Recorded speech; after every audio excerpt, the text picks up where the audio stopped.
Análise de grupo de experimentos. Qual é o cenário aqui? Esse é um caso mais típico no pessoal do melhoramento. Tá? Mas não é somente em melhoramento. O que acontece? Nesse cenário, você tem o mesmo experimento, os mesmos tratamentos sendo avaliados em diferentes condições. Só que essas condições estão em experimentos separados, não é um fatorial. Por exemplo, você quer ver um tratamento de adubação e quer levar em consideração o tipo de solo. Se é um experimento em caso de vetação, bronca safada. O solo vai a você. Certo? E aí você tem o experimento, tem um latossolo, tem um agissolo, tem um fluvissolo, tem a porra que você quiser colocar lá. O céu é o limite. Só que você quer fazer esse mesmo experimento em condições de campo. O que é que você pode fazer? Quais são suas alternativas para avaliar isso?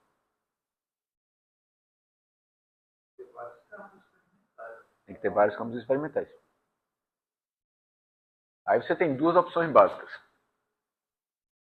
Em cada campo experimental conduz uma repetição. Certo? E aí é um experimento em blocos. Certo? Os blocos não estão vizinhozinhos, mas isso é bronca safada. Só que a variação do acaso pode não ser homogênea entre os campos. É bem provável que não seja. Isso aí seria válido do ponto de vista de análise de dados? Tem que ser homogêneo. Então, ferrou, né? Eu ia usar outra coisa com F, mas o ferrou resolve. Não é isso? Próxima alternativa. Faz um experimento em cada canto. Um no latossolo, outro no agissolo, outro no vertissolo, outro no neossolo quartzarênico.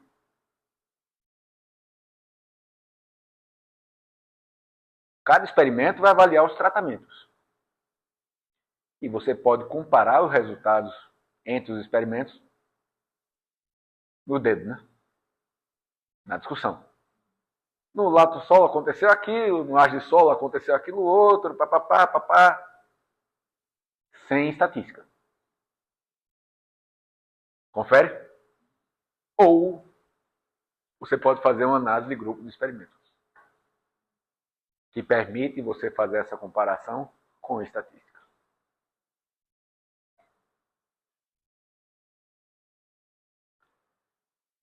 A lógica básica é que você quer generalizar.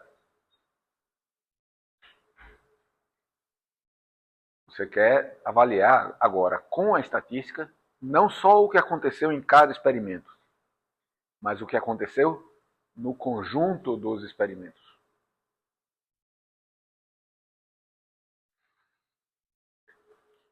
Tá? De quebra, muitas revistas exigem, se você está falando de dados de produtividade, dados agrícolas, exigem um experimento repetido. Por quê? Porque São Pedro é sacana. Ou Sampira, já que são revistas internacionais. O bicho é sacana. Você faz um experimento em 25, é garantido que a chuva de 25, chuva e temperatura de 25, não vão seguir o padrão dos últimos 30 anos. Vai chover quando não era para chover, vai deixar de chover quando era para chover. É certeza. A dúvida só é o quanto. Mas que vai acontecer, vai. E é natural que aconteça, porque os últimos 30 anos são uma média histórica. Não só a história está mudando, mas nenhum dos 30 anos aconteceu exatamente o que acontecia na média histórica dos 30 anos. Tá? É por isso que é média. Né? Ou você pode substituir média por outra palavra que começa com mé e termina com A. Também tem um D. Tá? Mas o fato é, você não representa bem as condições ambientais com base em um experimento somente. Então, se é uma revista como a Agronomy Journal, por exemplo, ela exige vários anos. O que é que você pode fazer? Analisa cada ano, está atendendo, está dizendo o que aconteceu, mas não faz análise conjunta ou faz análise conjunta. Que costumava ser chata de fazer. E hoje é bronca safada. Como tudo em estatística, ou quase tudo. Tá? Então, o que é que você faz? Qual é o grande problema de você fazer considerando como blocos? Em que cada local, cada solo, cada condição é um bloco. O grande problema é a homocedase. Se for homocedástico, tem algum problema fazer assim? Não.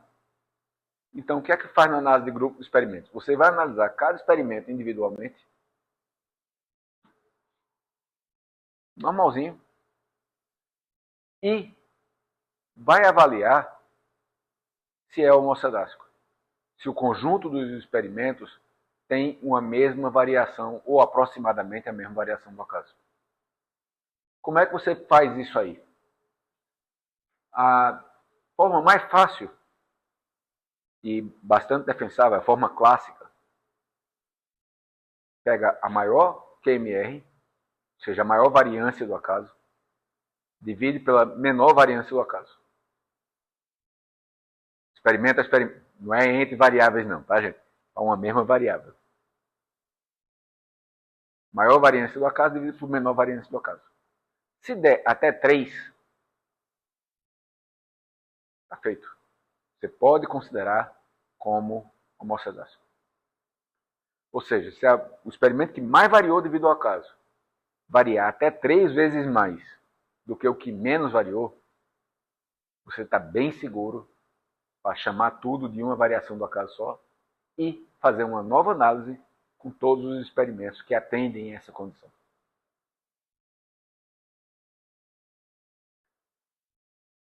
Agora, como você tem o experimento como uma nova fonte de variação,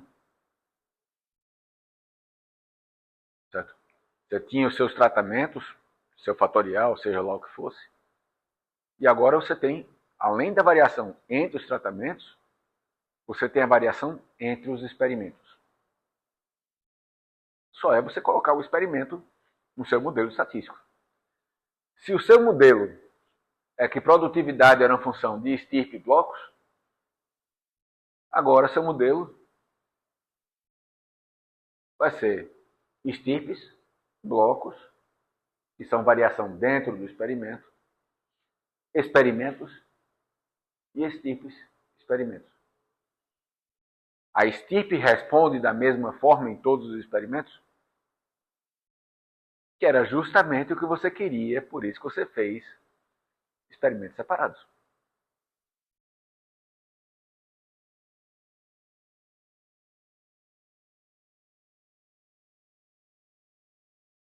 A partir de onde, Lohana?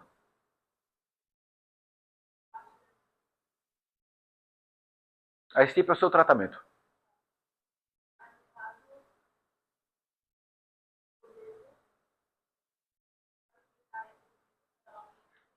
Em cada experimento, você está dizendo que toda variação é do seu tratamento e dos blocos. Delimitamento em blocos normal. Correto? E você fez esse experimento em três solos diferentes. Lato, Arge e Luve. Solos. Você está interessado em saber, meu tratamento responde da mesma forma nos 3 ambientes? Ou seja, o melhor é melhor no lato, no age e no luve, ou o melhor no lato não é necessariamente o melhor no age? Essa é a pergunta, por isso você fez 3 solos. Correto? Então você inclui no modelo agora não somente os solos, os experimentos, mas também a interação entre tratamento e experimento.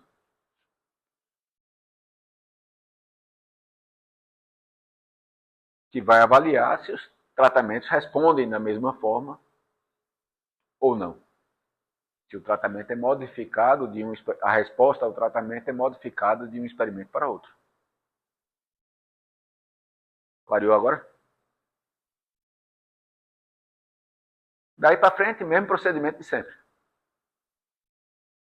Análise variância, teste de Tucker, regressão, se for o caso. Em experimentos desse tipo, no campo, eu recomendo você usar covariáveis. Talvez a diferença não seja entre os solos, seja entre a chuva dos solos, seja entre a temperatura. Então você faz a análise de covariância.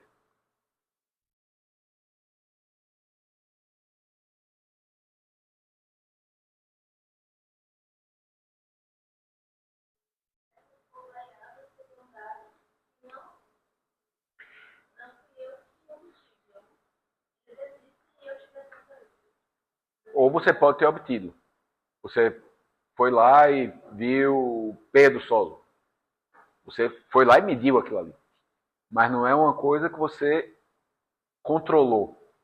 Você está relatando coisas que aconteceram. Você queria 60 mil plantas de milho por hectare. Seu objetivo era 60 mil. Mas quando você foi no campo, você viu que teve área que germinou menos, ficou com 50, ficou com 45 mil. E você sabe que o número de plantas de milho por hectare afeta a produtividade. Então, ok, vamos levar em consideração a população que ficou, não a que eu queria que ficasse, mas a que ficou efetivamente, para ajustar o efeito da produtividade. Certo?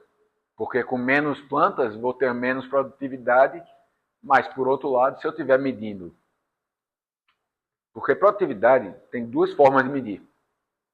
Produtividade agrícola. Eu posso lá colher todas as plantas, tantos quilos por tal área. Isso é válido. Ou eu posso ir lá e pegar 50 plantas e medir a produção dessas 50 plantas, dividir por 50 e multiplicar por 60 mil, porque eu queria 60 mil plantas. Pelo stand desejado ou real. Se for pelo desejado, eu posso estar errado porque eu não tinha 60 mil plantas. Se for pelo real, eu corrijo para isso. Mas em compensação, se eu queria ter 60 mil plantas e só tenho 45 mil. O que é que deve acontecer com a produção? O que é que pode acontecer com a produção de cada planta? Pode aumentar, porque está sofrendo menos competição. Água, sol, nutrientes que iam ser divididos entre 60 mil plantas estão sendo divididos entre 45 mil plantas. Então, cada planta pode crescer um bocadinho mais. Então, eu posso ter um erro na produtividade, tanto porque estou superestimando a produtividade por planta, e depois multiplicar por 60 mil, aí posso complicar. Se eu levo em consideração quantas plantas tinha em cada parcela efetivamente, eu já ajusto esse número. Certo? Ele vai tirar uma parte da variação entre as parcelas e colocar na conta. Essa variação não é do acaso, não é do tratamento, não é do bloco, mas é uma variação em função do número de plantas que eu tinha efetivamente na parcela. Chuva, sol, número de... Aqui não faz muita diferença, mas numa área que você tenha insolação muito diferente, então poderia fazer qualquer coisa que você ache que causa variação. E que não era o seu objetivo. Ou seja, não é uma coisa do tratamento. Ok? Qual é a grande vantagem? Agora eu posso generalizar mais. Eu não falo mais a melhor bactéria para um latossolo. Olha, essa bactéria foi melhor em latossolo, agisolo, PQP solo. Certo? Ou a melhor bactéria varia em função do solo. Que eu não poderia dizer de outra forma.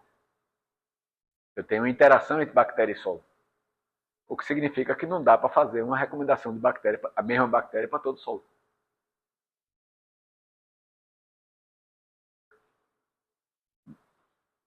Tá? E agora eu posso falar com chances de erro. Eu podia discutir isso aí somente no blá blá blá.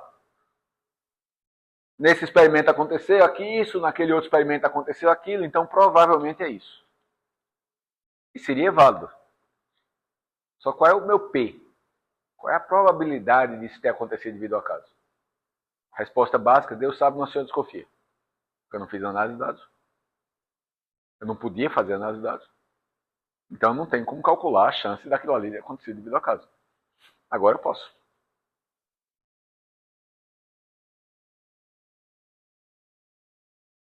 Ok?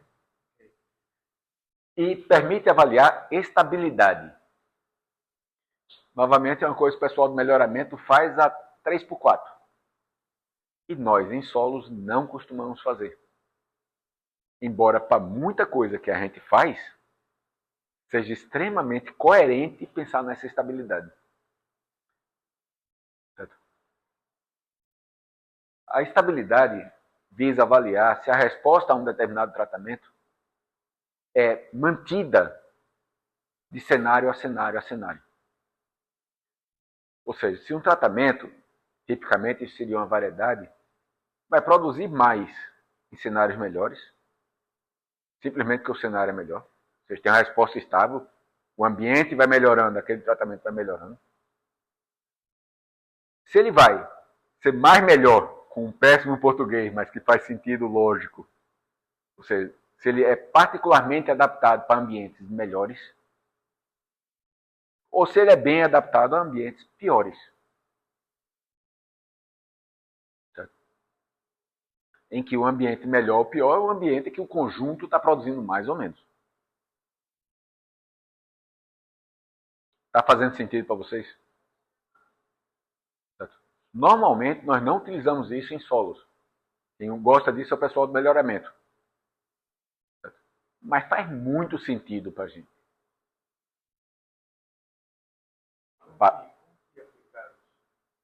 Você está recomendando uma bactéria. Certo? Você saber se essa bactéria vai. Você quer uma bactéria para produção milho sequeiro. Você quer que essa bactéria só preste em ambiente muito bom? Mas se ela responde positivamente, significa que ela só vai dar uma resposta. Se ela tiver um aumento de produção, quanto melhor o ambiente, certo? A resposta estável, a média dela vai acompanhar a média do ambiente. O ambiente melhora, ela melhora. Se o ambiente piora, ela piora. Algumas bactérias só vão trazer ganho em ambientes bons. Outras bactérias podem não trazer ganhos em ambientes bons e só trazerem ganhos em ambientes ruins, ambientes de baixa produtividade. Saber isso pode direcionar se você deve recomendar ou não a bactéria. Certo?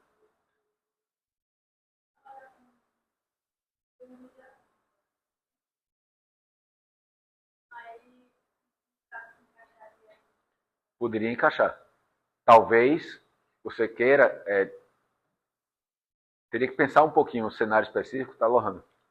Mas, por exemplo, será que, independente do teor de contaminação, A mesma espécie pode ser utilizada?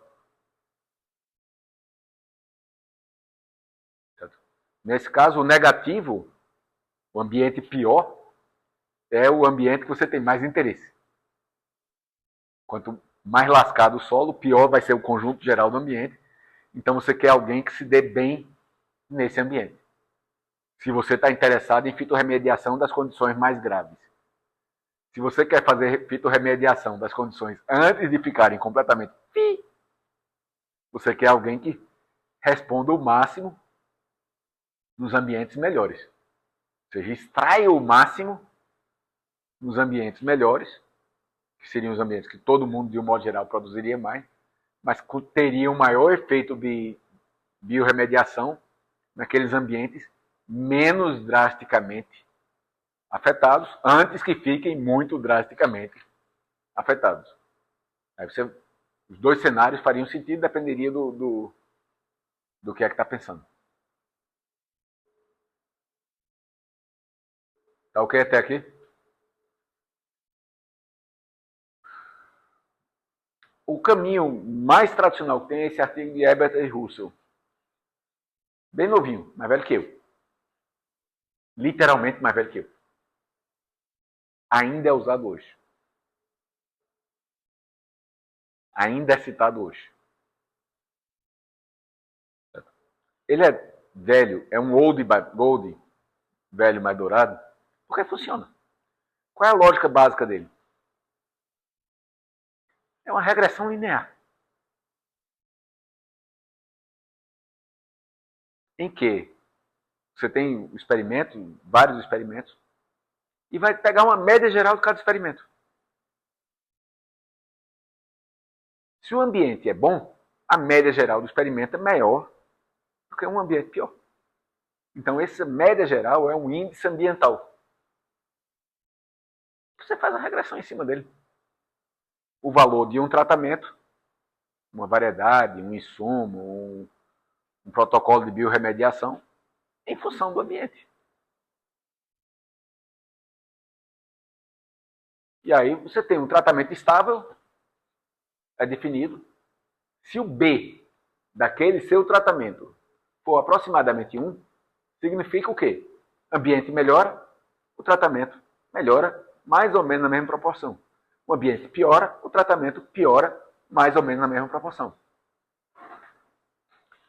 Se o B for abaixo de 1, significa que o ambiente vai melhorando, ele melhora menos do que o ambiente geral. Certo? Então ele é adaptado para ambientes desfavoráveis. E maior do que 1. Quanto mais melhor o ambiente, com péssimo português, mas foi intencional, não foi erro de português. Quanto melhor o ambiente, mais ele ganha acima do ambiente. Ele está trazendo aumentos acima do aumento geral simplesmente por conta do ambiente. Então é adaptado a ambientes mais favoráveis. E o que é melhor? Um estável, adaptado a ambiente favorável, adaptado a ambiente desfavorável? Depende do seu objetivo. Se você está querendo um produto para ser usado somente em ambiente lascado, certo?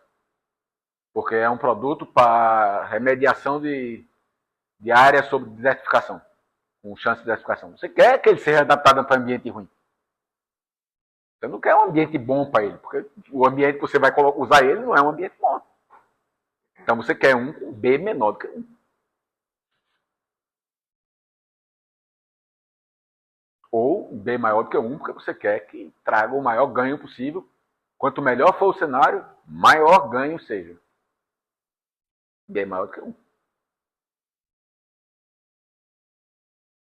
Tá? Não costumamos usar em solos. Não é comum. Mas, só para mostrar que não é comum, não quer dizer que não exista, eu conheço o autor desse aí. Sou eu. Conheço. É um trabalho de dissertação de melhoramento de Amanda, que utilizou estirpes de Tiago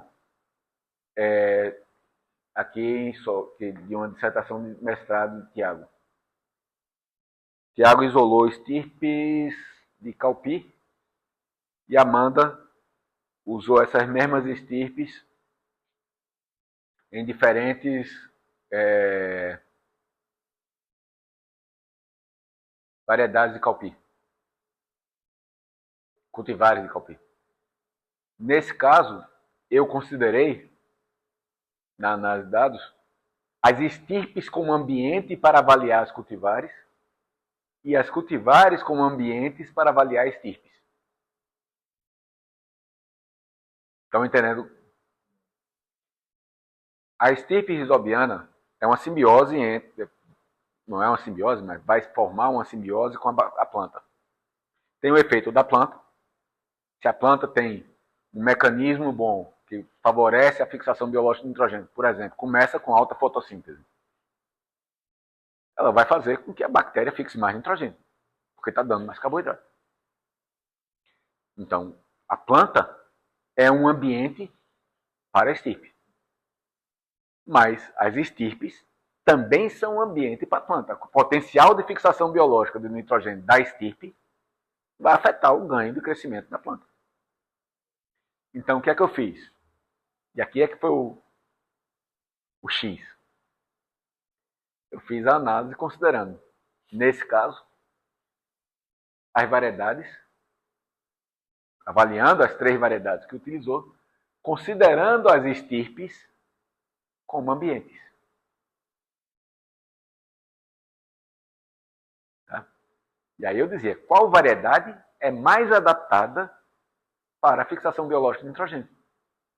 É aquela variedade que, quanto melhor for a estirpe, maior vai ser o ganho que a variedade vai ter.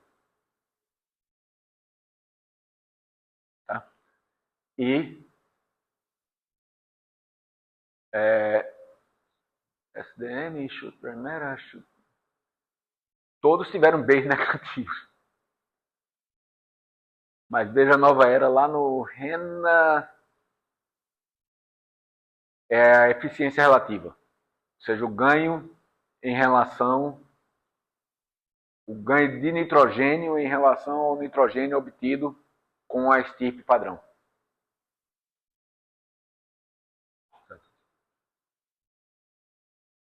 Que foi significativamente diferente de 1.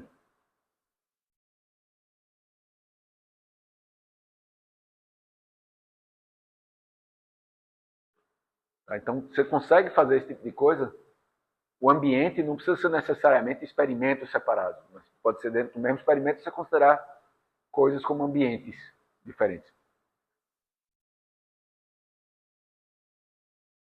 Tranquilo? Parte 2, fechou. Mais 10 minutinhos para a parte 3.